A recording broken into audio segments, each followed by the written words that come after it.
Hello, my beautiful souls. Welcome back to my channel. Please like, share, and subscribe my channel. Thank you. Shri Shiv पुराण श्री उमा संहिता 37वां अध्याय मनुवंश वर्णन। सूत जी बोले, ऋषिगण, मनु जी की नाक से इक्ष्वाकु पैदा हुआ था और उसकी 100 संतानें हुई, जिनमें सबसे बड़ा विकुक्षी अयोध्या का राजा बना। उसने एक दिन वन में शश को खा लिया था। उसी दिन से यह शशाद नाम से प्रसिद्ध हुआ। अयोध्या के पुत्र का नाम ककुत्स्था था। अरिनाम उसका पुत्र हुआ। इसी प्रकार अरिनाम के पृथु, पुथु, पुथु के विश्वराट, विश्वराट के प्रजापति इंद्र, उनके युवनाश्व, युवनाश्व के कुलवाश्व, इंद्र के पुत्र युवनाश्व द्वारा प्रजापति श्राव हुए। उन्होंने श्रावस्तिपुरी बसाई।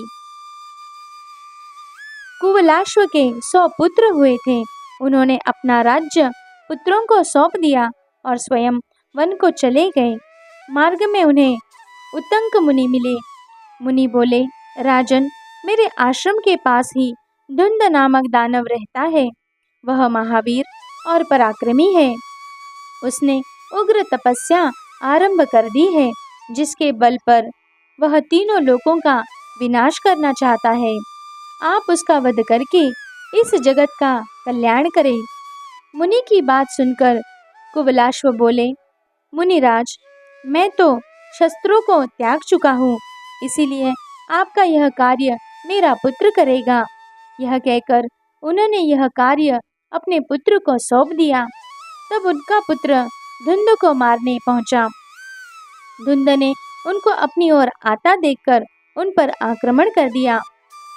तब कुवलाश्व पुत्र ने बहादुरी से युद्ध कर धुंध का वध कर दिया।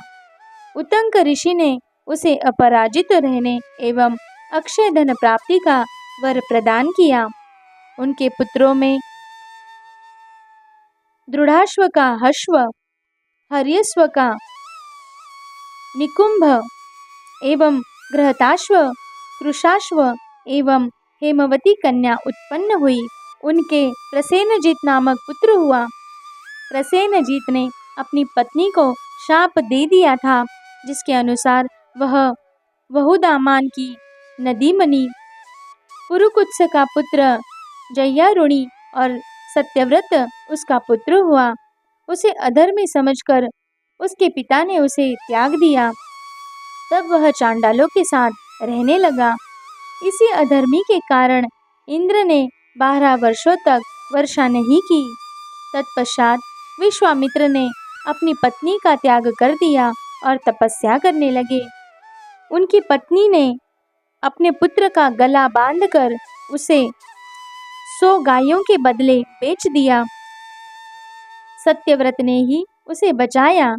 गला बांधने के कारण उसका नाम गालव हुआ।